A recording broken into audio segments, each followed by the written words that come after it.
नमस्कार। सत्य संवादमा म यहाँहरूलाई हार्दिक स्वागत गर्दछु। जीवराम भण्डारी। सत्यको निकट पुग्ने प्रयास गर्ने संवाद, सत्य संवाद। आज यहाँहरू सामुन्ने उपस्थित हुनुहुन्छ खगराज अधिकारी। उहाँ नेपाल कम्युनिस्ट पार्टी नेकपाका नेता हुनुहुन्छ। प्रतिनिधि सभा सदस्य कास्की 1बाट निर्वाचित। पूर्व मन्त्री अनुभवले पनि खारिएको व्यक्ति पनि हुनुहुन्छ। उहाँसँग आज म समसामयिक विषयमा केन्द्रित रहनेछु। नेपाल कम्युनिस्ट पार्टी नेकपाको घर झगडाको विषय पनि उठान गर्नेछु।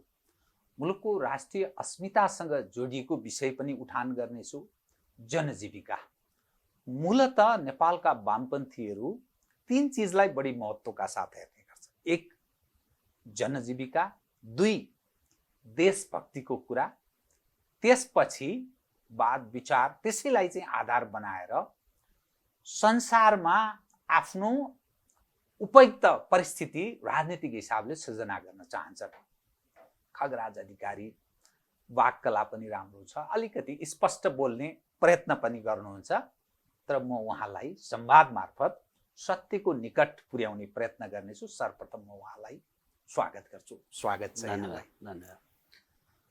अब मैले कसरी सुरु गर्न चाहे यहाँसँग भने, नेपाली जनताले वामपन्थीहरूलाई मत दिनुको अर्थ र त्यसमा पनि केपी ओलीजीलाई अलि पत्याउनुको अर्थ देशभक्तिको विषय र नारा पनि कम्युनिस्टहरूको अलिकति मिठो, जनजीविका, गरिब जनताको, निरीह जनताको अलिक उत्थान उद्धारको पनि प्रयत्न गर्ने, यसरी स्लोगन आउँछ नि कम्युनिस्टहरूको।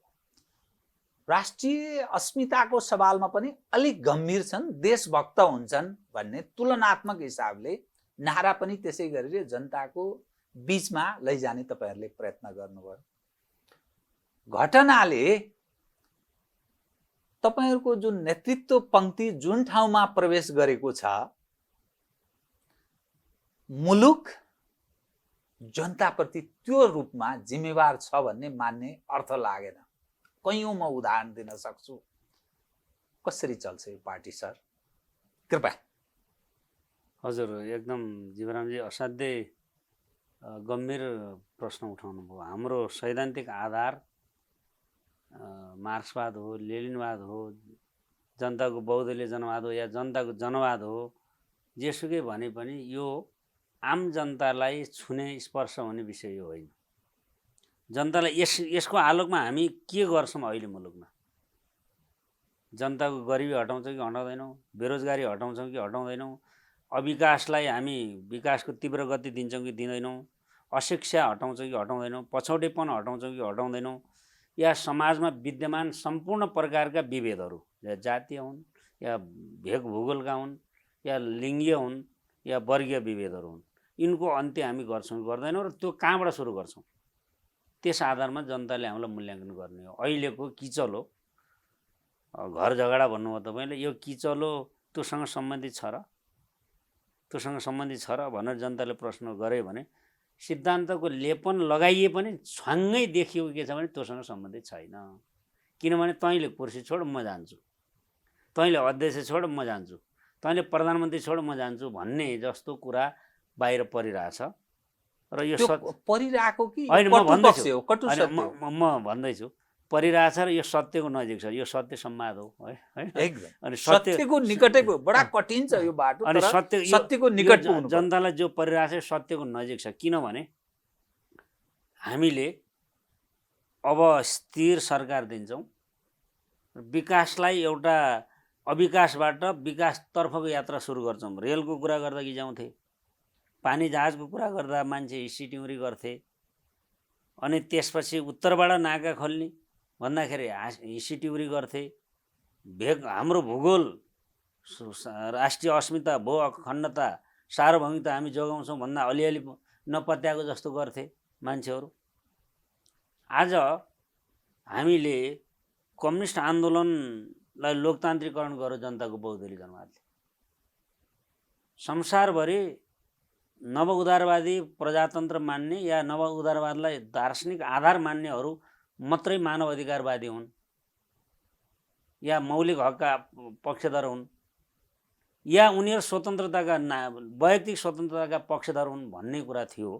तर कार्ल मार्क्स संसारमा सबभन्दा त्यस्तो दार्शनिक व्यक्ति हो जसले निजी स्वतन्त्रता, वैयक्तिक स्वतन्त्रता र नागरिक स्वतन्त्रताको लागि सबभन्दा पहिले बिगुल घन्काए।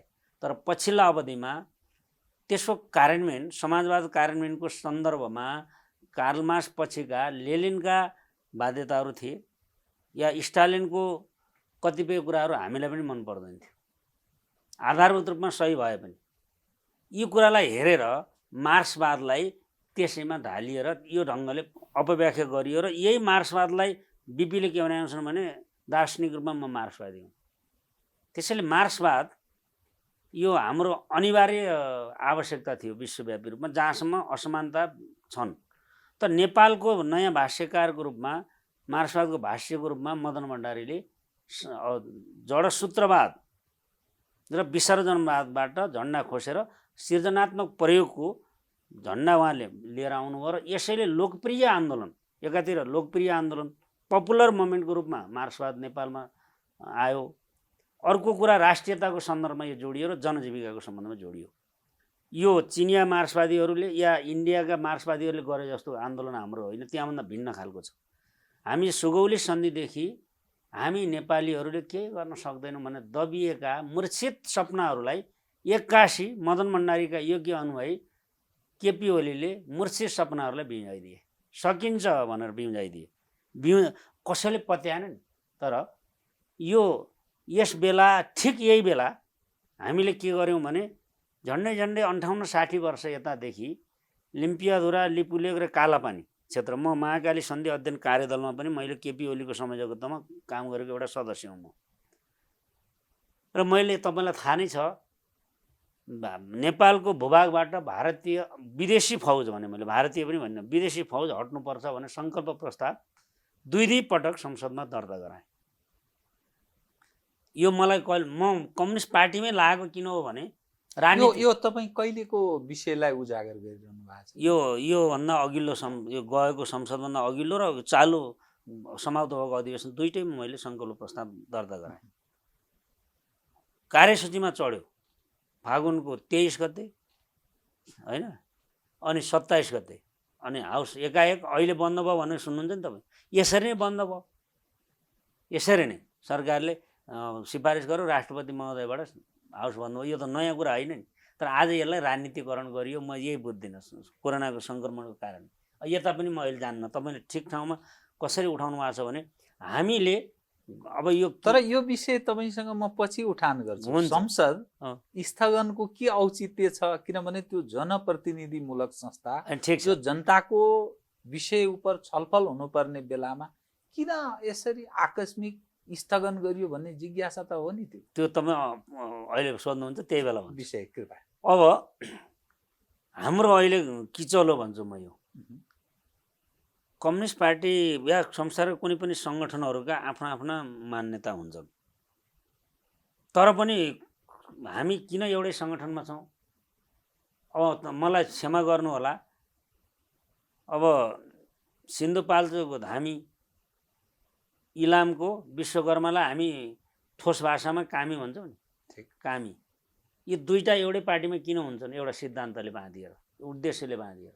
त्यसैले हामी जातभन्दा पनि माथि हुन्छौँ हो, हामी भेग भूगोलभन्दा पनि माथि हुन्छौँ। हामी देशलाई शिरमा राख्छौँ, जनतालाई शिरमा राख्छौँ। त्यसकारण म 8-9 वर्षको उमेरमा कम्युनिस्ट पार्टीमा जानी नजानिकन लाएर 9 वर्षको हुँदा मिडल स्कुलको सभापति भएँ सोभियुको। के चिजले तपाईँलाई त्यो? अनि म शहीदहरूप्रति मेरो उच्च सम्मान थियो र देश प्रेम। पश्चिममा किल्ला काङ्गडा, पूर्वमा टिस्टा पुगेथ्यौँ, कुन शक्तिको सामुमा कहिले हामी झुकेथ्यौँ। यस्तो बाल हृदयमा त्यो पर्यो। साँच्चै हो, हामी त दमित रहेछौँ, हामी सक्दा रहेछौँ। अहिले दमनमा परेका छौँ। सुगौली सन्धिदेखि हामीलाई जबरजस्ती घोक्राएको रहेछ। हामी जाग्नुपर्छ भन्ने जागृत मानसिकता, यो कम्युनिस्ट सिद्धान्तभन्दा पनि त्यसले मलाई प्रेरित गर्यो। कम्युनिस्टले ट्याप्पै तोलियो। म अमरसिंह माविमा पढ्दै थिएँ, सिक्किम विलय भयो, गोर्खा सैनिक भारतीय स्कुल भनेर लेखाएको थियो त्यो मेटाइदिएँ मैले, म जेल परेँ। धेरै चाहिँ बाल मस्तिष्क नै अलिक अँ, क्रान्तिकारी, अँ, अलिक अँ, देशभक्तिपूर्ण, यो मेरो कहीँ न कहीँ त्यस्तो अनि रहेछ। यस कारणले अनि त्यहाँदेखि म जोडिँदै गएँ। त्यतिखेर मण्डलीहरूको बिगबिगी थियो। मण्डलीका नेताहरूले मलाई चाहिँ राष्ट्रवादी स्वतन्त्र विद्यार्थी मण्डलमा हुनुपर्छ भने म त कम्युनिस्ट चेत भरिसकेका थियो। तपाईँहरू देशभक्तै होइन, नक्कली हो तपाईँहरू। त्यसकारण तपाईँ कहाँ जड्या भड्या हुन्छन् भने त्यो म हाई स्कुलको सानो विद्यार्थी हुँदै स्कुलिङ पनि त्यस्तै मैले हो। त्यो तपाईँ राम्रो छैन त्यो, त्यस कारण तपाईँहरूबाट हुँदैन, म चाहिँ मेरो बाटो मैले लिएको छु भने त्यतिखेर कम्युनिस्टमा भन्न पाइँदैन। तर म भइसकेको थिएँ बिस्तारै बिस्तारै, तर मैले सम्पूर्ण बुझेर होइन। त्यस कारणले अहिलेको झगडा पदको लागि जस्तो देखिएको छ र हो पनि, किनभने अहिले प्रधानमन्त्री अनि त्यो पदका लागि घर झगडा गर्ने कम्युनिस्टहरू मुलुक अनि त्यो जनता, तपाईँले सिद्धान्तको कुरा गर्नु, वाद विचार आदर्शको कुरा गर्नुभयो, कहाँ पुगिन्छ त? अनि जनताले पत्याउँछन्। अब यो कुरा नढाँटिकन भन्यो भने साँचो सत्य नै भन्नुपर्छ। हामी नढाँटिकन भन्यो सत्य भने संवादै गर्दैछौँ। नढाँटिकन भन्यो भने जनताले पत्याउँछन्। साँचो कुरा हामीलाई क्षमा पनि दिन्छन् गल्ती गरेको कुरा, एकदम ठिक होइन? यदि हामीले ढाँट्यौँ र फाटेको पनि ढाँटे टालो हालेको छर्लङ्गै देखेको भन्ने गीत छ नि त, त्यस्तै हो यो। त्यस कारणले ढाँट्न हुँदैन। म जस्ताको तस्तै तपाईँलाई कृपया अहिले विधि सिद्धान्तको कुरा गर्नुहुन्छ नि उहाँहरू, ठुला नेताहरू, बडे मानका नेताहरू। मै पनि 28-29 सालदेखि आन्दोलनमा छु भनिसकेपछि त मैले मानिदिएको न हो। मैले जहिले पनि लो प्रोफाइलमा बसेर शिरमा हालेको। 37-38 सालमा कम्युनिस्ट आन्दोलनमा बल्ल सुरु गरेका साथीहरू पनि पार्टीको सचिवालयमै छन्। मैले नाम लिएर अपमान गर्न खोजेको होइन भने म त 28-29 सालदेखि जानी नजानी लाएँ। 32 सालको पार्टी सदस्य हुँ भने मैले सम्मान गरेको न हो। सम्मान किन गरेको भने उहाँ यो मनोविज्ञानहरू, विभिन्न मनोविज्ञान जोडकण मिलाएर नेतृत्व निर्माण हुन्छ। लिङ्गी आधारमा, भेकी आधारमा अनि प्रवृत्तिका आधारमा विभिन्न समूहको एकीकरणको कारणले, समूहका प्रवृत्तिगत कारणले भन्ने कुरालाई राम्ररी बुझेर संयमतापूर्वक नेतृत्व मण्डलीलाई, नेतृत्व समूहलाई मैले मान्यता दिएको हो। तर यो नेतृत्व समूह छ्वाङ्गै कसरी देखियो भने अब अरूले हेर्दाखेरि अब त्यो ठाउँमा मैले यो शब्दावली प्रयोग गर्दा मेरो योग्यता पनि तल झर्छ। तर यो स्वार्थबाजी हो र पद प्राप्तिको लागि र कुर्सी प्राप्तिको लागि लडाइँ होइन भन्ने कुनै ठाउँमै रहेन। किनभने बाहिरै आछ यो तपाईँको यो प्रश्न नि लक्षित माधव प्रचण्डजी, वामदेवजी तर्फ मात्रै छ कि यो ओलीजीमा पनि लागू हुने कुरा हो? त्यो त मबाट पनि छ। हामीमा त्यो प्रवृत्ति मौला किन खोइ विचारको बहस, खोइ नेपालको समाजवादी मोडेल कुन हुन्छ? अब हामी हिजो परम्परागत अर्थोडक्स टाइपको मार्क्सवादमा थियौँ, क्लासिकल मार्क्सवादमा थियौँ। त्यो होइन। नेपालको सृजनात्मक प्रयोग के हो? यहाँको अर्थतन्त्र, स्वाधीन अर्थतन्त्र निर्माण कसरी हुन्छ? या यो हाम्रो व्यापार घाटालाई कसरी हामी कम गर्न सक्छौँ? राष्ट्रिय उत्पादकता कसरी वृद्धि गर्न सक्छौँ? रोजगारी कसरी सृजना गर्न सक्छौँ? समाजवादका मोडेलहरू गाउँपालिकाका वार्डबाट सुरु गर्न सकिन्छ कि सकिँदैन? खोइ त्यो बहस आज तैँले प्रधानमन्त्री र पार्टी अध्यक्ष छोड, हामीले पार्टी कसरी एकीकरण गऱ्यौँ? सिद्धान्तबाट विचलित भयौँ हामीले। एउटा कम्युनिस्ट पार्टीमा 2टा अध्यक्ष हुन्छन्, कहीँ छ संसारमा, तर बनायौँ। यो विशिष्ट स्थिति हो, सङ्क्रमण काल हो। महाधिवेशनसम्म हामी सहमतिका साथ जान्छौँ भनेर मान्यौँ हामीले। यी दुईजनाले भने प्रचण्ड र केपी ओली, यी दुईजनाले हामीलाई थाई कमिटी बनाइदिए, सचिवालय बनाइदिए, केन्द्रीय कमिटी बनाइदिए। हामीले मान्यौँ सहमतिमै। अनि अब पार्टीको प्रणालीगत रूपमा, क्रमबद्ध रूपमा निर्णयहरू हुनेछन् र तिनको प्रमाणीकरण र कार्यान्वयन परिपत्रको रूपमा 2टा अध्यक्षले गर्नेछन् भनेर विधानमै लेख्यौँ। सहमतिका साथ निर्णय हुन्छ भन्यौँ। एउटाले राजीनामा माग्नु भनेको एकता भङ्ग गर्नु सिद्धान्त त एकता। तर त्यो ठाउँमा त प्रवेश गर्यो नि। भन्दैछु, राजीनामा माग्नु भनेको एउटा अध्यक्षले अर्को अध्यक्षको राजीनामा माग्नु भनेको एकता र सहमति तोड्नु हो।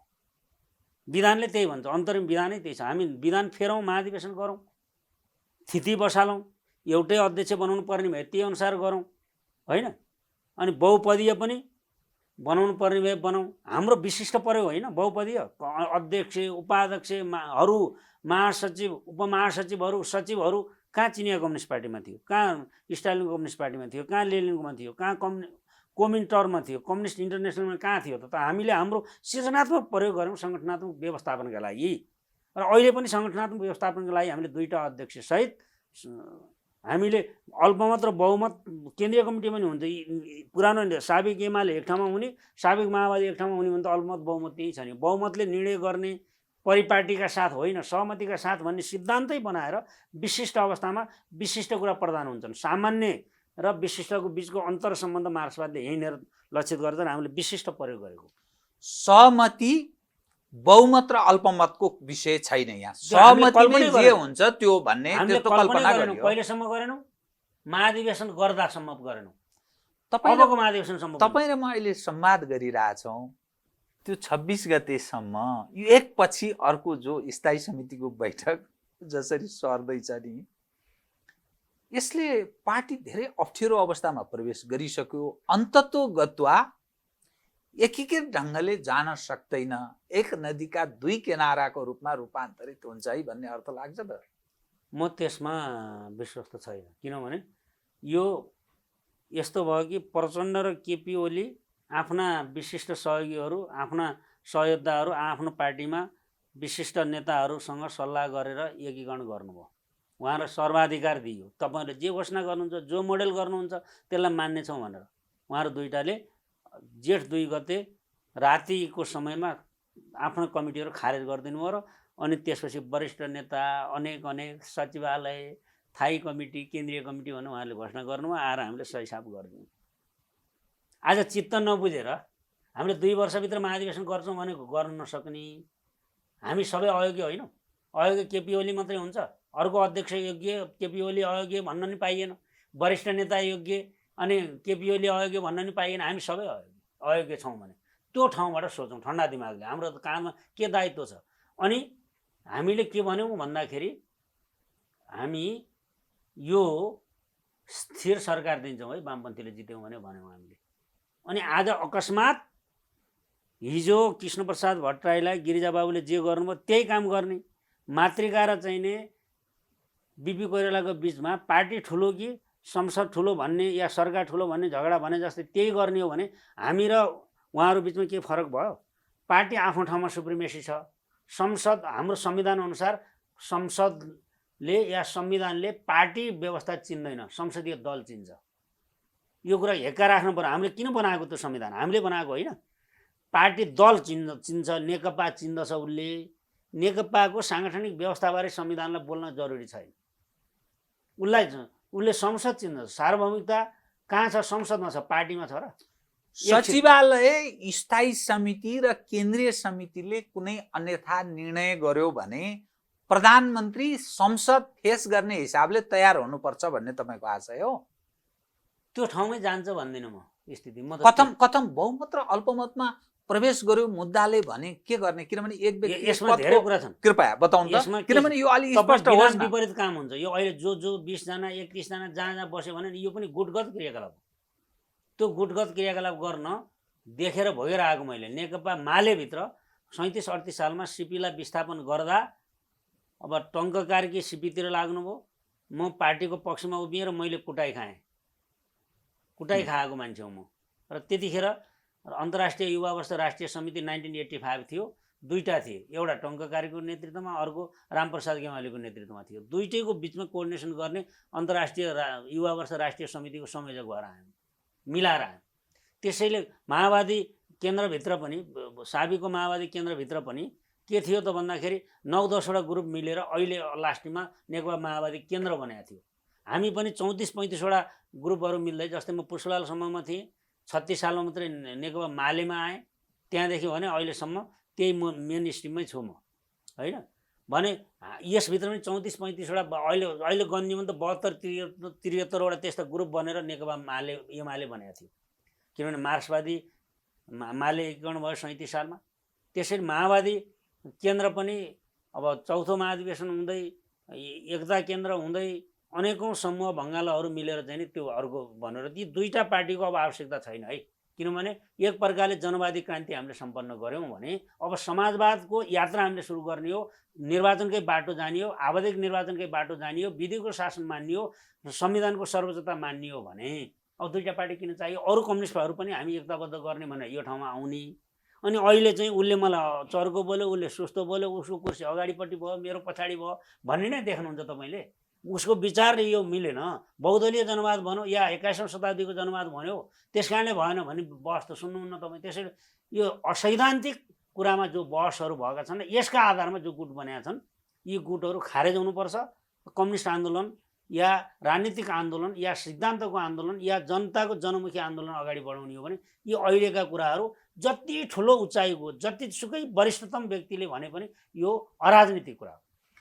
जनताका यत्रा यावत समस्या छन्। कोभिड-19 का अब कारण म त्यहाँ उत्पन्न भएको आर्थिक बडा अप्ठ्यारो अवस्था, जनता गरिब र धनी बीचको दूरी बढ्दै गएको स्थिति, मिलेनियम च्यालेन्ज कर्पोरेसनलाई जबरजस्त भित्र्याउन खोजेको अवस्था, बाह्य तागतहरू नेपालको आन्तरिक राजनीतिमा घुमफिर गर्न थाले, चिनिया राजदूतको विषयहरू छताछुल्ल मानिसहरू प्रश्न उठाइरहेछन्। यी सबै कारणले व्यक्ति केन्द्रित भएर आफ्नो आकांक्षा पूरा गर्न, महत्वाकांक्षा पूरा गर्न एकपछि अर्को केपी ओलीजी लागि पर्न थाल्नुभयो। अध्यादेशको प्रकरण, दल बदल सम्बन्धीदेखि लिएर अरू पनि कतिपय सवालमा पुराना पनि उजागर गर्न सकिन्छ। यी सबै गुठी विधेयकदेखि लिएर कतिपय विषयमा सरकार एकपछि अर्को अलोकप्रिय भयो। त्यसकारण उहाँको महिमता अब चल्दैन। दुई मध्ये एउटा उहाँले छोड्नुपर्छ। हामी अलोकप्रिय भयौँ, सिद्धिने भयौँ। माधवजी, प्रचण्डजीहरू यो ढङ्गले विषय उठान गरिरहनु भएको छ। अब गर्ने के बताइदिनुहोस् त। अब उहाँहरूले जुन उठाउनु भएको छ यो बुदागत है। अब म तपाईँ बुदा एकदम फटाफट भनिदिन्छु। तपाईँ माधव नेपाललाई पार्टीबाट हटाउनु पर्छ भनेर झलनाथ खनाल समेतका नेताहरूले महाधिवेशन अगाडि नै महासचिवबाट हटाउनु पर्छ भन्नुभयो। केपी ओली नै त्यस्तो, यो महासचिव भनेको तन्ना फेरे जस्तो होइन भनेर सिद्धान्तको पक्षमा उभिनु। अनि उहाँहरूले पद्धतिको कुरा भन्दा विगत पनि सम्झिन अनुरोध गर्छु विनम्रतापूर्वक, म सम्मान गरेरै। अनि शपथ ग्रहण कार्यक्रम उहाँहरूले के भयो त भन्दाखेरि अब राप्रपा र एमाले मिलेर सरकार बनाउने निर्णय गर्यो। त्यसमा नोट अफ डिसिसन लेख्नुभयो झलनाथ खनालले, मुकुन्द नेउपानेहरू पनि हुनुहुन्थ्यो। पछि लोकेन्द्रबहादुर चन्दको सरकारमा उहाँहरू जानुभयो त बिना सर। अनि त्यसमा पनि राधाकृष्ण मैनाली मभन्दा सिनियर हो नि भनेर एक दिन शपथ पुलिस घर झन्डा लिएर बसिरहेको छ, उहाँ जान्न भन्नुभयो होइन। अनि उहाँहरूले पद्धतिको कुरा गर्दाखेरि हामी कार्यकर्ताहरूले के सम्झने? सधैँभरि पद्धति मान्दै आएको भए पो हुन्थ्यो त होइन। अनि बेला बखतमा त्यस्तो पनि देखियो। त्यसैले उहाँहरूले दिएको अर्थी उपदेश राम्रा कुरा लिने, उहाँहरूका कमी कमजोरीबारे विनम्रतापूर्वक सुध्रन अनुरोध गर्ने एउटा विधि यो। अब प्रचण्ड कमरेडले उनीहरूले गल्ती गरिसके हुनाले अहिले यो गल्तीलाई किन अनखालिने भन्न खोज्नु होइन नि, पद्धति विहीन कुरा होइन। अहिले उहाँ भन्नु दुईटा अध्यक्षहरू जहिलेसम्म रहिरहन्छ उहाँहरूको बिचको सहमतिले मात्रै परिपत्र हुन्छ। अनि एजेन्डा के छ? कोभिड-19 को विरुद्ध कसरी लड्ने, भूगोल कसरी फर्काउने होइन। हामीले नक्सामा समावेश गऱ्यौँ, एकदमै देशलाई एकताबद्ध बनायौँ, त्यसलाई कसरी गराउने भने एजेन्डा तय हुन्छ।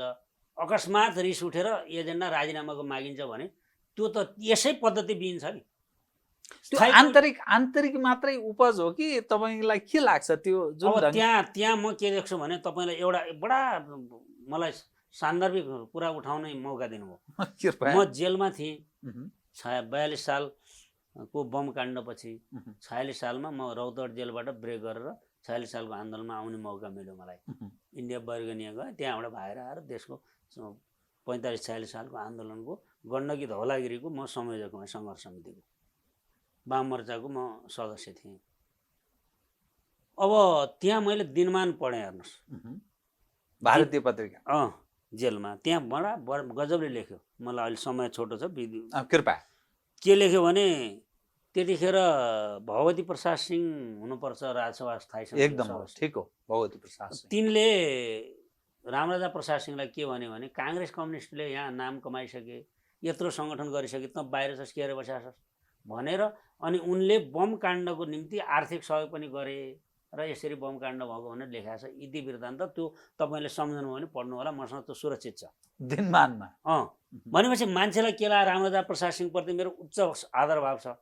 म हो नि यहाँ लडाकु तालिम गर्न आएको ठोक्छु भने अनि अघिल्लै दिन हाउस चल्ने दिने बम पड्काउने थियो, मिस्टेकले दोस्रो दिन भएर हाम्रो लमजुङको एकजना राष्ट्रिय पञ्चायत सदस्य मारिए।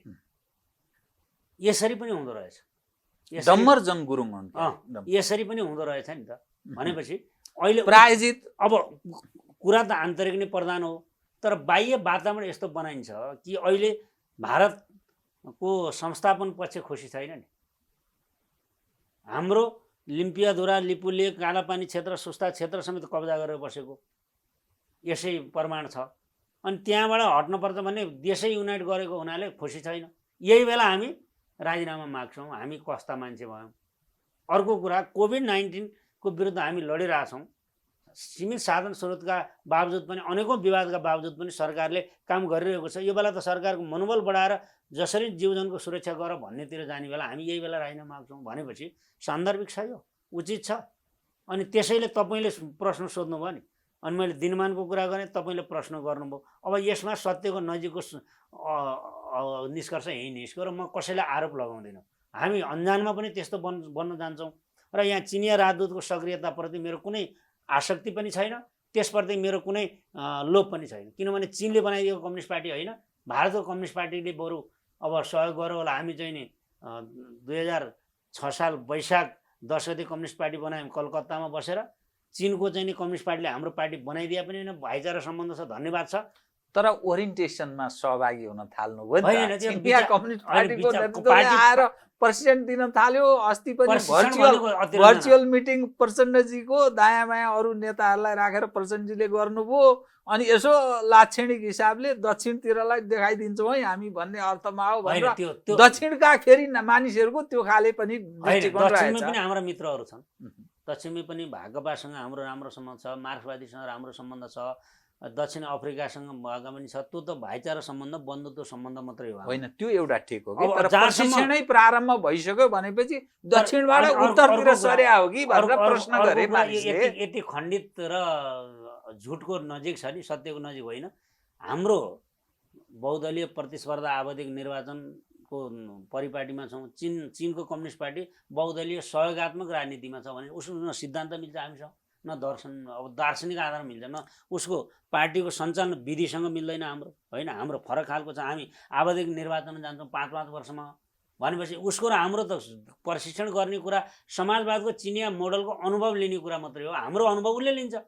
त्यही भएर तपाईँहरूलाई नि, त्यही भएर मोहन वैद्यजी, मोहन विक्रम सिंहजी, विप्लवजीहरू, बिजुक्सेहरू, ए बाबा नेपाल कम्युनिस्ट पार्टी नेकपाले यो कम्युनिस्ट भन्ने चाहिँ नाम हटाइदिए हामीलाई सजिलो हुन्थ्यो।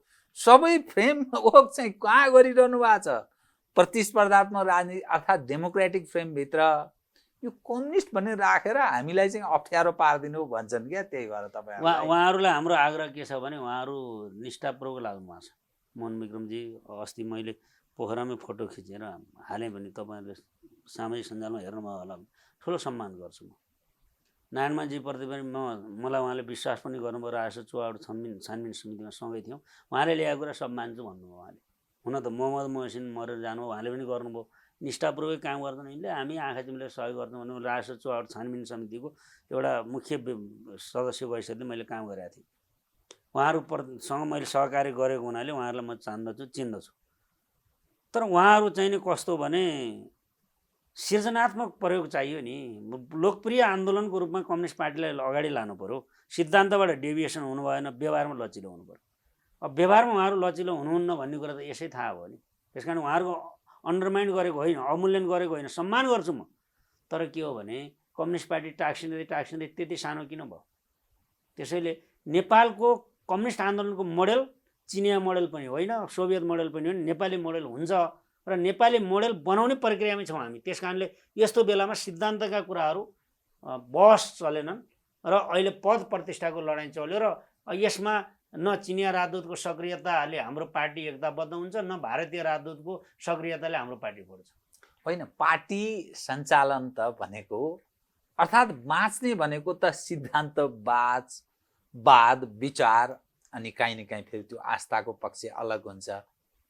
त्यो नै नभएपछि अनि कसरी, त्यो के आधारमा मान्ने, राज्य कसरी चल्छ, पार्टी कसरी चल्या हो, यो त हुल्लडबाज जस्तो भएन भन्ने प्रश्न त उठ्ने भयो नि त। उठेकै छ। हाम्रो व्यवहारले त्यही देखाएको छ। कहिले पार्टी कार्यालयमा चाहिँ केन्द्रीय सदस्य प्ले कार्ड लिएर बस्ने, कहिले हस्ताक्षर चलाउने। अस्ति भर्खर चाहिँ माघ 20 गतेसम्म केन्द्रीय कमिटी बैठक बसेको छ।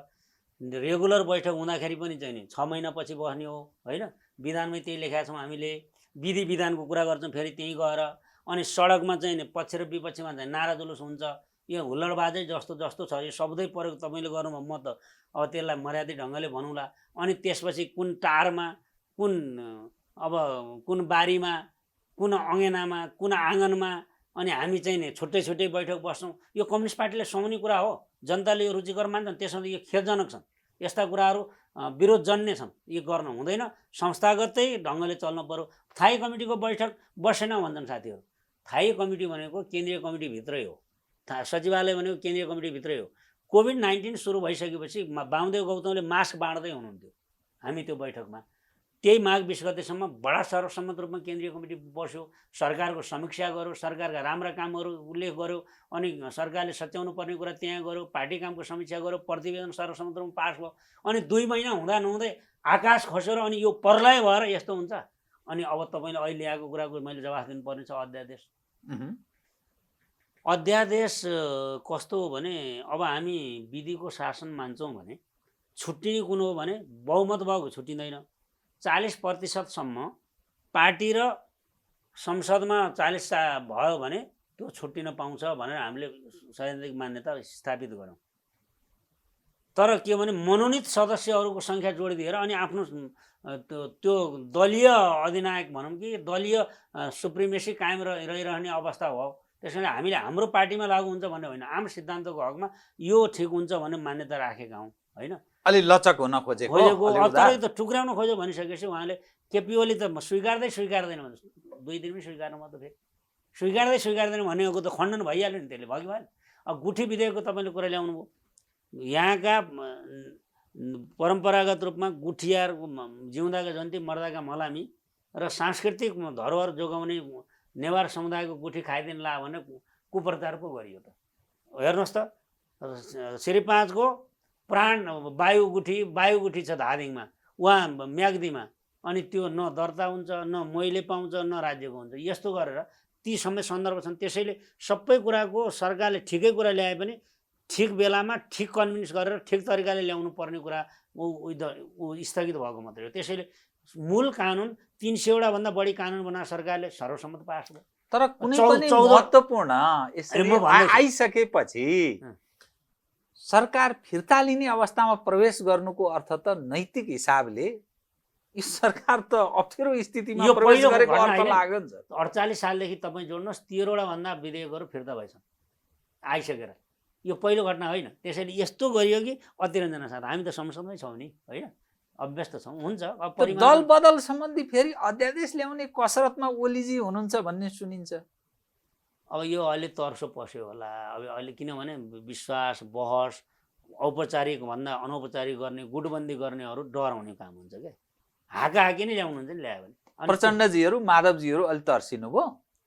उहाँहरूलाई म त्यसरी तर्सिनु भयो नि भन्दिनँ, चाहिँ डराउनु भएको छैन पनि भन्दिनँ। तपाईँ आफै मूल्याङ्कन गर्नुहोस् सत्यको नजिक हो। तपाईँले साँचोको सत्य कुरा किन डराउनु पर्यो?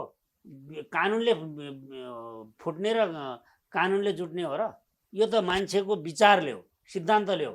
अनि मन मिलेन भने सिद्धान्त, सङ्गठन, सङ्घर्ष या शैली होइन, मनोविज्ञान, यी 4-5वटा फ्याक्टरहरूले के गर्छ भने पार्टीलाई एकताबद्ध बनाउँछ। जब यी 5वटा फ्याक्टरलाई हामी एक ठाउँमा राख्न सक्दैनौँ भने पार्टी कुनै न कुनै बेला टोक्रिन सक्छ। त्यो दल बदलको कानुन आउनु नआउनुसँग कुनै मतलब भएन नि।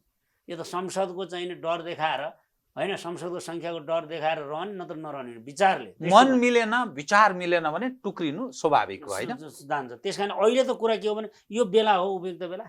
हामी त देशको भूगोल सुगौली सन्धिदेखि कायम भएको, त्यो पनि हामी हारेर होइन, हामीले गुमाउन परेर त्यो पनि लुटिएको छ। 62देखि चीन भारतको युद्धमा आएर भारतीय सेना राख्न दिए शासकहरूले त्यो गर्न दिनु हुँदैन थियो। असंलग्न परराष्ट्र नीति हाम्रो। यहाँ कम्युनिस्ट आओस्, यहाँ चाहिँ नव-उदारवाद आओस्, जे सुकै आओस्, हाम्रो सिद्धान्त असंलग्न परराष्ट्र नीति हो। संयुक्त राष्ट्रसङ्घको बडापत्रमा अन्तर्निहित सिद्धान्त हो होइन। हामी त्यो आधारमा पञ्चशीलको सिद्धान्तको आधारमा परराष्ट्र नीति कायम गर्छौँ। यहाँ कुनै वाद सिद्धान्तले नेतृत्व गरे पनि केही फरक पर्दैन, हाम्रो नीति त्यही हो। त्यो नीतिको आधारमा हामीले किन दियौँ त उत्तरी सीमामा भारतीय चेकपोस्ट यो गलत थियो। पछि यो फिर्ता भयो, तर त्यहाँको बाँकी रह्यो। त्यो बाँकी रहेको अहिलेसम्म उठाएको थिएन हामीले। मैले नै सङ्कल्प प्रस्ताव राखेँ, मैले तपाईँलाई भनिसकेँ। कालापानी महाकाली सन्धि गर्दा पनि उठ्यो, हामीले त्यो बेला त्यो हट्नुपर्छ, ठिक हो तपाईँले भनेको। त्यो महाकालीको विषय पनि म उठान गर्छु कि तपाईँले एउटा शब्द चयन गर्नुभएको छ, त्यो कहाँ टारमा, कहाँ अगेनोमा, कहाँ कोठामा बैठक बस्ने जो भन्नुभयो नि, त स्थायी समिति बस्दैन, सचिवालय बस्दैन, अनि नबसेर के गर्ने त बताउनु त। स्थायी समिति फेरि हटिसक्यो, 26 गतेलाई प्रवेश गरिसक्यो, एकपछि अर्को हटेको हटै छ, एकपछि सरेको सरै छ, स्थगित भएको भएछ। अनि यो त शुभ सङ्केत होइन। अनि नबसेर के गर्छ त्यो तपाईँ बसेन स्थायी समिति, केन्द्रीय कमिटी नै बसेन, 2 महिना नै भएको छैन। त्यो विधि विधानको कुरा गर्ने, अनि 6 महिना भन्दा पछि काट्नु पाएन, 2 महिना नै भएको छैन। माघ 20 गतेसम्म बसिरहेको छ, फागुनमै गएर अनि त्यस्तो हस्ताक्षर सङ्कलन गर्न मिल्छ? अनि त्यो कुन विधिले भन्छ? अहिलेको विद्यमान अन्तरिम विधानले भन्छ कि विगतको एमालेको विधानले भन्छ कि माओवादी केन्द्रको विधानले भन्छ कि हामी माओवादी हौँ, हामी एमाले हौँ, हामी नेकपा हौँ? हामी यो हुन जान्नु पर्यो, हामीले जानेनौँ के? हामी एमालेकै विधान अनुसार जस्तो ठान्छौँ, इक्वल के अरे सबैमा इक्वल मध्येको एउटा हो भन्ने के पार्टी अध्यक्ष, हामी त्यो भन्छौँ।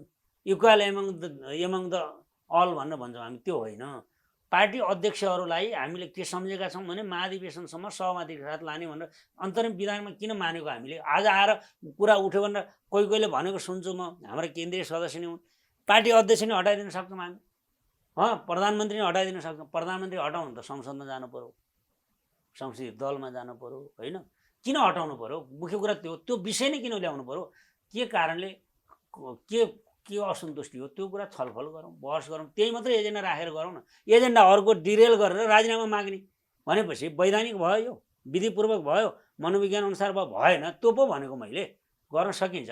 अब अकण्टक शासन गर्न जसरी पनि गर्न पाइने भनेको होइन। केपीले प्रधानमन्त्री भएर जे पनि गर्ने छुट छैन, संविधान अनुसार चल्नु पर्यो, पार्टीको विधान अनुसार चल्नु पर्यो, ठिक हो। तर विधान अनुसार नचलेको भने के कुरा नचलेको त? विधान अनुसार चलेरै माग गर्नु पर्यो नि। आफू चाहिँ अवैधानिक ढङ्गले चल्ने, गुटगत क्रियाकलाप गर्ने, अन्त गएर धारणा बनाउने, अनि बल्ल यहाँ अब 2 अध्यक्षको बिचमा कुरा गर्ने भने उता गएर यता आएर भन्ने, त्यो किन गर्नु पर्यो? पार्टी एउटै हो भने अरू अमुक व्यक्तिहरूसँग चाहिँ विश्वास गर्ने, पार्टी अध्यक्षसँग विश्वास नगर्ने भनेको त मनोविज्ञान खलबलिएको होइन? तर राजनीतिमा फेरि पनि बहुमत र अल्पमतको काहीँ न काहीँ तुक त हुन्छ। त्यो ठाउँमा रूपान्तरित त्यहाँ प्रवेश गर्न लागेको जस्तो घटनाले देखायो कि कथम त्यो अवस्थामा प्रवेश गर्यो भने अब तपाईँको पार्टी कसरी एक भएर अघि बढ्न सक्छ बताइदिनुहोस् त। म तपाईँलाई बताइदिन्छु, मैले भनेको पनि छु। अस्ति एउटा यस्तै टेलिभिजनमा मैले भने, अयोग्य हो भने 9 जना सचिवालय सदस्य अयोग्य, अब हामीले हस्तक्षेपकारी भूमिका बढाउँछौँ। हामी महाधिवेशन गर्नुहोस् टाइममा, 2 वर्षभित्र महाधिवेशन गर्ने सहमति छ नि, चैतभित्र हामी महाधिवेशन गर्छौँ भने केन्द्रीय कमिटीले भनेको छ नि, महाधिवेशन गर्नुहोस्। अनि तपाईँ 2 महिना 4 महिना 5 महिना पर्खन नसक्ने, बाहिरबाट बिच बाटैबाट तपाईँ नेतृत्व चेन्ज गर्छु भनेको षड्यन्त्र होइन। विधिपूर्वक आउनुहोस्, विधिपूर्वक आउनुहोस्। एउटै मात्रै अध्यक्ष राख्ने भने राखौँला सहमतिका साथ, अनि अध्यक्ष सहअध्यक्ष उपाध्यक्ष बनाउने भने पनि भनौँला, नेतृत्वको व्यवस्थापन उच्च नेताहरूको पनि गरौँला। र अब यसैबाट हुँदैन भने सधैँभरि किचकिच भइरहन्छ, किचौलो भइरहन्छ शीर्ष नेताहरूबाट भने, अनि अरू योग्य मान्छेहरू छैनन् त पार्टीमा। महाधिवेशनबाट निष्कर्ष निकाल्नु भन्न खोज्नुभयो, निकाल्ने त षड्यन्त्र हो। तर कथम भन्ने मैले भाषा प्रयोग गरेँ। सचिवालयमा अब हामीले बाहिरबाट हेर्दा ओलीजी अल्पमतमा देखिनुहुन्छ, 9 सदस्यमा 3 मुस्किलले जस्तो देखिन्छ कि बाहिरबाट हेरे हामीले। त्यस्तै स्थायी समितिमा 45मा पनि त्यहाँ पनि एकदम कमजोर अवस्था जस्तो देखिन्छ ओलीको, केन्द्रीय समितिमा पनि कमजोर जस्तो देखिन्छ। अनि त्यो केन्द्रीय समितिले सचिवालय अनि स्थायी समिति हुँदै केन्द्रीय समिति जबरजस्त, किन कार्यकारी अध्यक्ष त प्रचण्डजी हुनुहुन्छ नि त, ओलीजी त होइन। भोलि प्रचण्डजीले मिटिङ कल गर्नुभयो र त्यो निर्णयमा बहुमतले प्रवेश गर्यो भने के हुन्छ बताउनुहोस् त। अब केपीको सहमति बेगर निर्णय भयो, प्रचण्डको सहमति बेगर निर्णय भयो भने पार्टी एक रहँदैन। त्यहीँबाट एकताको सूत्र टुङ्गियो। महाधिवेशन गरेपछि तपाईँले भनेको ठाउँमा पुगिन्छ। महाधिवेशन समय सहमतिका साथ जाने भनेका छौँ। महाधिवेशन पनि हामी सहमतिका साथ नेतृत्व बनाउँछौँ भनेर भनेका छौँ। नत्र त अब यो हामी एकताका विरोधी कोही हौँ भने त त्यो सूत्र नै भत्काउँछौँ भने त अब कसैलाई केही लाग्दैन नि त। मैले अहिले भनिसकेँ, कानुनले पनि बाँध्दैन, होइन, अलमत बहुमतले पनि बाँध्दैन। टुक्रिन त अथवा अलग हुन त या एकताबद्ध नहुन त यसै पनि व्यक्तिले पनि पाउने भयो नि, समय चाहिँदैन नि त्यहाँ, होइन। म छोडेँ भन्न त पायो, त्यसो गर्ने कि नगर्ने भन्ने कुरा हो। त्यस कारण त्यसो नगर्नुको निम्ति उपयुक्त निकास उपयुक्त विधि के हो भने महाधिवेशनबाटै, यो फेरि मेरो निजी धारणा हो, हाम्रो पार्टीका सबैलाई यो सहमत छ कि छैन मलाई थाहा छैन, उपयुक्त विधि चैतभित्र महाधिवेशन गर्ने, चैतसम्ममा भनेका छौँ हामीले 77 चैत भनेर अस्ति केन्द्रीय कमिटीले। त्यसको उपयुक्त विधिका साथ अहिलेसम्म तल माथि सल्लाहकार कमिटी बनाएका छैनन्, विभाग बनाएका छैनन्, अनि केन्द्रीय निकायहरू बनाएका छैनन्, तल तल कमिटी बनाएका छैनन्, निर्वाचन क्षेत्रीय कमिटी बनाएका छैनन्, प्रतिनिधि सभा निर्वाचन क्षेत्रीय कमिटी बनाएका छैनन्, सल्लाहकार कमिटीहरू बनाएका छैनन्, एकीकरणको कामै सकिएको छैन। अनि हामी आज चाहिँ नै टुक्रे टुक्रे बैठक बस्छौँ भने पहिलो काम केपी र प्रचण्डले एकीकरणको काम जुन सिद्धान्तबाट सुरु गरिएको छ त्यो सिद्धान्तबाट तलदेखि माथिसम्म सक्न दिउँ, अनि त्यसपछि महाधिवेशनमा तयारी गरौँ, विचारको विमर्शको कुरा गरौँ। यहाँ त अहिले त एउटा उद्देश्यका लागि, केपीलाई हटाउने उद्देश्यका लागि न केही मान्छे जम्मा भयो, कसरी अलमत बहुमत हुन्छ? तपाईँ जनताको बहुदलीय जनवादलाई मार्गदर्शक सिद्धान्त बनाउने कि 21औं शताब्दीको जनवादलाई बनाउने कि नयाँ संश्लेषण गर्ने भनेर बहस सुरु गर्नुहोस् त, अनि कहाँ पुगिन्छ? अनि यत्तिकै अलमत बहुमत छ भनेर हुन्छ? स्थायी कमिटीमा पनि केपी हटाउने कि नहटाउने पनि बहुमत अलमत प्रकट भएकै छैन। कथम यी सबै कुरालाई लो छोडेर ठिक छ महाधिवेशनमै जाउँ भन्ने अवस्था सिर्जना भयो भने त्यो महाधिवेशनमा चाहिँ अब सहमतिको सिद्धान्त लागू हुने सम्भावना तपाईँ देख्नुहुन्छ? जुन खालको नेतृत्व पङ्क्तिको टसल देखा पर्छ नि, यसले सहमतिमै नेतृत्व चयन हुने सम्भावना, त्यो खालको हार्दिकता पैदा होला? एक त्यसका आधारहरू भयो। एक, हामी के गर्छौँ भने नेतृत्व सुध्रेर आउने, कटाक्ष र राग अनुराग नपाल्ने। अब हामीले विगतका आत्मसमीक्षा गर्छौँ भनेर आउने भयो भने विद्यमान नेतृत्व सचिवालयभित्रैबाट हामी सोचौँला। आएन भने त त्यत्तिकै योग्यता नभएका मान्छे छन्, तल थाई कमिटी पनि होलान्, केन्द्रीय कमिटी पनि होलान्, अझ तल पनि होलान् नि, त्यहाँबाट पनि नेतृत्व बनाउँछौँ। विधानको व्यवस्था के थियो भने 70 वर्षपछि कार्यकारी पदमा नहुने व्यवस्था थियो, अहिले हामीले हटायौँ। त्यो कसको कारणले हटाइदियो? किन हटायो तपाईँ? अब यो अहिले सहमतिको एकताको एकीकरण गर्दा हट्यो, होइन? अब होइन, त्यसले नै त्यसो गर्ने हो भने उहाँहरूको योगदानको उच्च कदर गर्दै अब हामी पनि 70 पुग्नु धेरै बाँकी नहोला, होइन, 10-15 वर्ष होला। अनि आफैलाई बाँध्ने कानुन हामी बनाउन त पाउँछौँ नि, आफ्नो विधान, अनि त्यो विधान अनुसारको व्यवस्था गर्दै पनि जाउँला। तपाईँलाई म एउटा सोधौँ, जुन अयोग्यता यो नेतृत्व पङ्क्तिको बारम्बार परीक्षण भइसकेको छ र जुन खालको 70 निकटका नेताहरू, कोही 70 नागिसकेका छन् तपाईँका पार्टीका नेता, यी सबैलाई छोडेर तपाईँ दोस्रो या तेस्रो पुस्तामा प्रवेश गरौँ, ओलीजी नि छोड्नुहोस्, प्रचण्डजी नि छोड्नुहोस्, माधवजी छोड्नुहोस्, झलनाथ, वामदेव, अरू जो जी छन्, त्यहाँ जान तपाईँहरू चाहिँ सक्नुहुन्न? सक्छौँ। खै त तपाईँहरूले प्रयास, खै तपाईँहरू याउ हुती काहीँ हिम्मत कतै देखै पर्दैन, त्यो घटनाले त्यस्तो देखाउँदैन। सुरु भयो, मैले यहाँ आज तपाईँबाट सार्वजनिक गरेँ, अस्ति पनि गरेँ। अब हामी के हो भने उहाँहरू, मैले फेरि पनि भन्छु, उहाँहरूलाई विस्थापन गरेर होइन, उहाँहरू पहिलो कुरा उहाँहरू करेक्सन हुनै पर्ने देखियो, हामी पनि पर्यो। करेक्सन हुने सम्भावना तपाईँ देख्नुहुन्छ र?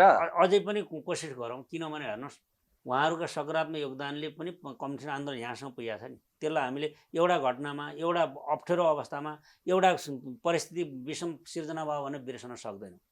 हिजो प्रचण्डले, हिजो अब हाम्रो पार्टी छोडेर गएका बाबुरामले, होइन, नारायण काजी श्रेष्ठले, निर्मल लामाले, पुष्पलालले, मदन भण्डारीले, अब माधव नेपालले, केपी ओलीले, वामदेव गौतमले, होइन, जे योगदान गरे कम्युनिस्ट आन्दोलनमा, त्यसका प्रति हामी ऋणी छौँ, सम्मान पनि गर्छौँ। तर उहाँहरूले सधैँभरि म बाँचुन्जेलसम्म, बरनालमा नसुतिन्जेलसम्म मैले नेतृत्व गरिरहनु पर्छ भन्ने मानसिकता उहाँले त्याग्नै पर्छ। यो कहिलेसम्मलाई हो? कहिलेसम्म? किनभने महाधिवेशनसम्म कि अथवा अब हामी के गर्छौँ भने सफल आयोजन गर्न चाहन्छौँ, महाधिवेशन सफल आयोजन गर्न चाहन्छौँ। सबै कार्ड अहिले ओपन गर्न आवश्यक छैन, हामी त्यतिखेर। तर तपाईँले तर म तपाईँलाई, तर तपाईँले मान्ने नेता भनेको यिनैलाई भोलि फेरि तपाईँ अध्यक्ष या महासचिव यिनैलाई नै बनाउनुहुन्छ तपाईँ?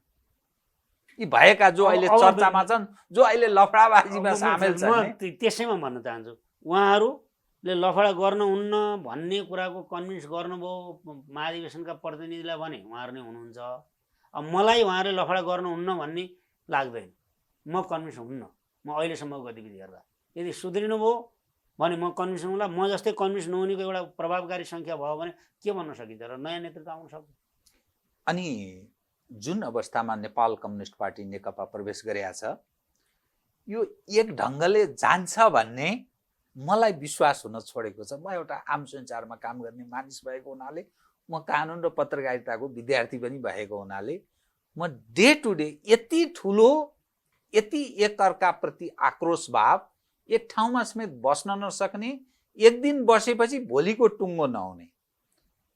त्यसकारण तपाईँ त्यो दिन घोषणा कहिले गर्ने हो, त्यो हामी त्यो प्रतीक्षा गरिरहेछौँ कि। म त त्यसको चाहिँ कल्पनै गर्दैन। किन भनौँ न, तपाईँ पार्टीको कार्यकर्ता, तपाईँ एउटा स्वाभाविक ढङ्गले एउटा मैले देखेको छैन। मैले कुटाइ खाएको कुरा गरेँ। नेकपा मालेभित्र पार्टी फुट्यो, सकियो, सिपीलाई निकालेपछि भनेको होइन, त्यो त तपाईँको चाहना भावनात्मक पक्ष हो कि होइन। तर नेतृत्व पङ्क्तिले जुन अवस्था सिर्जना गरेका छन् नि, एकातर्फ जनताका माझमा अलोकप्रियताको चरम रूप, अर्कोतर्फ सैद्धान्तिक हिसाबले डिरेल भएको अवस्था र अस्मिताको विषयसँग जोड्दा एमसिसीसँगै जोडेर मानिसले हेर्दे यो कहाँ त अमेरिकी साम्राज्यवाद र भारतीय विस्तारवाद भन्ने कम्युनिस्टहरू अब अहिले त्यो चाहिँ बोकेर हिँडिरहेछन्। मैले एमसिसी खराब या राम्रो भन्ने एडभोकेसी गरे अथवा त्यसको नकारात्मक होइन कि, त मानिस त्यो प्रश्न गरिरहेछन्। एकदम संक्षिप्तमा कृपया। संक्षिप्तमा अब एकदमै छोटोमा के हुन्छ भने, अब हिजो मारामार गरेका विप्लव र प्रचण्ड एक ठाउँमा हुनुभयो, कुटाकुटी गरेका, एकले अर्कोलाई सक्ने गरेर। वामदेव र केपी माधव एक ठाउँमा हुँदा मारामार कुटाकुट पिटापिट गरेका नि एक ठाउँमा आए होइन। त्यो त एकदमै यहाँभन्दा खराब थियो। अब अहिले अशिष्ट कुरा बन्द गर, सडक प्रदर्शन बन्द गर, घेराबन्दी बन्द गर भनेर कुलडाउन हुँदै पनि छन् नि नेतृत्व। त्यसैले मलाई विश्वास के छ भने, जाने कहाँ त एउटा भाँडो हाँडी, जो मकै भुट्ने हाँडी छ, त्यो टुक्रियो, एउटाको भागमा अलि ठुलो पऱ्यो, एउटाको भागमा अलि सानो पऱ्यो भने अनि त्यो त कहीँ मकै भुट्न या अरू गर्न त काम लाग्दैन। यो त तपाईँको विश्वास हो कि, तर जनताको विश्वास त टुट्ने भयो नि त। भोलिका दिनमा तपाईँहरूको पार्टी त एक रहला, तर जनताले मत दिँदैनन्। काङ्ग्रेस एकै छ नि, गिरिजाप्रसाद र शेरबहादुर एक भएर एउटा काङ्ग्रेस छैन, पुराना राप्रपाहरू एक छैनन्। तर के मतलब, त्यो जनतामा सकिसकेपछि त एक। तपाईँले हामी भित्र हामीलाई आएको चुनौतीको बारेमा सम्झाइदिनु हो, ठिक हो। अब पनि हामी सम्झँदैनौँ र सचिँदैनौँ। अनि यी विवादलाई अब भनिरहेछ, भारतीय मिडियामा के लेख्छ भने प्रधानमन्त्री इस्तिफा दिन जाँदैछन्, 12 बजे थाई कमिटीको बैठक हुँदैछ, उनलाई निकाल्न हुँदैछ होइन। अनि हामी कुरा यही उठाउँछौँ यहाँ फेरि होइन। भनेपछि हाम्रो गतिविधि या हामीप्रति दुनियाँको नजर कस्तो छ भन्ने कुरा हामीले नै बुझेनौँ कि। त्यसैले हाम्रो बोलीको सभ्यता, सञ्चालनको सभ्यता, हाम्रो संस्कृति, हाम्रो मार्क्सवादी गाइडलाइन अनुसार चल्नुपर्ने कुरामा हाम्रा गम्भीर विचलनहरू छन्।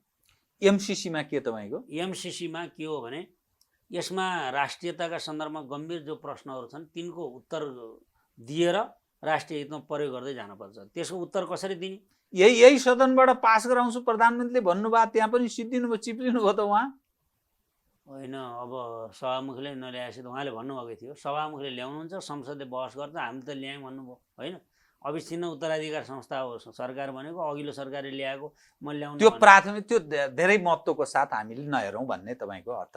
अर्थात् अघिल्लो सरकारले ल्याएको हुनाले निरन्तरता दिएको, भएन भने सदनले चाहँदैन भने के गर्ने भन्ने विषय यही रूपमा बुझौँ। यही रूपमा बुझौँ। र अरू ल्याउनै पर्यो भने यो अनुदान हो, ल्याउनै पर्यो भने जो शङ्कास्पद जे दफाहरू छन् त्यसका बारेमा हामी संसदबाट सरकारलाई निर्देश गर्छौँ, सङ्कल्प पास गरेर, अनि सरकारले परिपत्र गर्छ। अनि राष्ट्रिय हित अनुकूल हुने भयो भने हामी लिन्छौँ, नत्र हामीले तपाईँहरूसँग हाम्रो वैमनस्यता छैन, तपाईँहरूले योगदान गर्नुभएको छ, हाम्रो सहयोग गरिरहनु भएको छ, धन्यवाद छ, यसलाई यी कुरा करेक्सन गरेर हामीलाई सहयोग उपलब्ध गराइदिनुहोस् भनेर भन्छौँ। दुई विषय है, महाकालीको कुरा गर्नुभयो। महाकाली सन्धि जुन बेला भयो त्यो उद्गम नखुट्याइदिएको हुनाले अहिले कालापानी लिपुलेक लिम्पियाद्वारा समस्या, त्यसमा तपाईँ पनि कमिटीमा रहेको हुनाले त्यो काहीँ न काहीँ महाकालीको सवाल हो। अनि मैले प्रष्टै रूपमा अब राखेको छु। त्यतिखेर वामदेव के अरे झलनाथ खनाल र भरतमोहन अधिकारी केपी ओली तर उद्गम छुट्याइदिनु भएन नि त उद्गम राखेकै छ। हामीले 27वटा सुझाव राखेका छौँ। कहाँ कसले त्रुटि गरे थियो यो त सरकारले हो। यो अहिले जति कुरा गरे पनि त्यसमा त नेपाल कम्युनिस्ट पार्टी एमाले पनि काहीँ न काहीँ संलग्न रह्यो नि त त्यो महाकाली सन्धि। अनि तपाईँ दुधले नुहाएको भनेकै छैन मैले। तपाईँलाई यो घटना बताइदिन्छु। महाकाली सन्धिका सम्बन्धमा हाम्रा 27वटा आर्गुमेन्ट छन्, रिजर्भेसन छन्। त्यो प्रतिवेदन तपाईँले अब मसँग रहेको तपाईँलाई उपलब्ध गराउँला, हेरौँला। त्यहाँ उद्गम स्थल पनि कुटियाङ्दी भनेर लेखेको छ। अहिले महाकाली नदीको उद्गम त्यो खुट्याउँदै नखुट्याइ यसै सन्धि गरिदिनु भयो महाकाली सन्धि के हो भने महाकाली सन्धि हाम्रो आवश्यकता थियो, किनभने टनकपुर सन्धि नै होइन भनियो। त्यसलाई उपलब्धि के रह्यो अनि सच्याउनु पर्ने भयो। 2.9 हेक्टर जग्गा हाम्रो आयो नि टनकपुरमा, लेफ्ट एफ्लसमेन्टको, र त्यहाँको विद्युत आयोजनाबाट हामीले वर्षेनी बिजुली लिइरहेछौँ, पैसा लिइरहेछौँ हामीले, होइन। त्यो उपलब्धि त्यो भयो। अरू चाहिँ पञ्चेश्वर परियोजना उसको प्राथमिकता रहेन। महाकाली सन्धि भारतको हितमा भएको भए, पूर्ण रूपमा भारतको हितमा भए त कुनै हालमा गर्थ्यो नि। त्यो नेपालको पनि हितमा थियो, पूर्ण रूपमा त्यो राष्ट्रिय हितलाई अझ सच्याइसकिएको थिएन। यसरी बुझौँ। नेपाल कम्युनिस्ट पार्टी नेकपाको अब अन्तिम निष्कर्ष यो कति दिन कुर्नुपर्ने कि यस्तै घज्याङ घज्याङ भइरहने अनि सिस्टमै विदा गर्न लाग्यो त होइन तपाईँहरूले? यो घटनाले त सबै विषय हेर्दा त अब तपाईँहरू मुलुकका लागि रहनुपर्ने, अर्थात् यो ढङ्गको सिस्टम रहनु, यो ढङ्गको नेतृत्व रहनुको मान्छेले कुनै तुक देख्न छोडे नि। एकदम सिरियस प्रश्न उठाउनु भयो तपाईँ। यो केपी ओलीको बहिर्गमन या अर्कोको आगमनसँग जोडिएको मात्रै प्रश्न रहेन। अब हामीले त ख्याल ठानेका छौँ। यो संविधान सभाबाट संविधान बनायौँ, सङ्घीय लोकतान्त्रिक गणतन्त्रात्मक संविधान बनायौँ, समावेशी समानुपातिक राज्य प्रणाली सहितको। यो हामीले टाइममै सम्बोधन गरेनौँ भने सिस्टममा प्रश्न उठ्छ र जनता सिस्टमका विरुद्ध उठ्न सक्छ। हस्, धन्यवाद छ है यहाँलाई। यो महत्त्वपूर्ण मौका दिनुभयो, तपाईँलाई धन्यवाद छ। आदरणीय दर्शकवृन्द, उहाँ हुनुहुन्थ्यो खगराज अधिकारी, नेपाल कम्युनिस्ट पार्टी नेकपाका नेता। सत्यको निकट पुग्ने गरेर गरिएको संवाद, सत्य संवादमा म सहित मेरो सम्पूर्ण युनिटलाई कार्यक्रमबाट बिदा दिनुहोस्। तर यो हो टेलिभिजन, हेर्दै रहनुहोला। नमस्कार।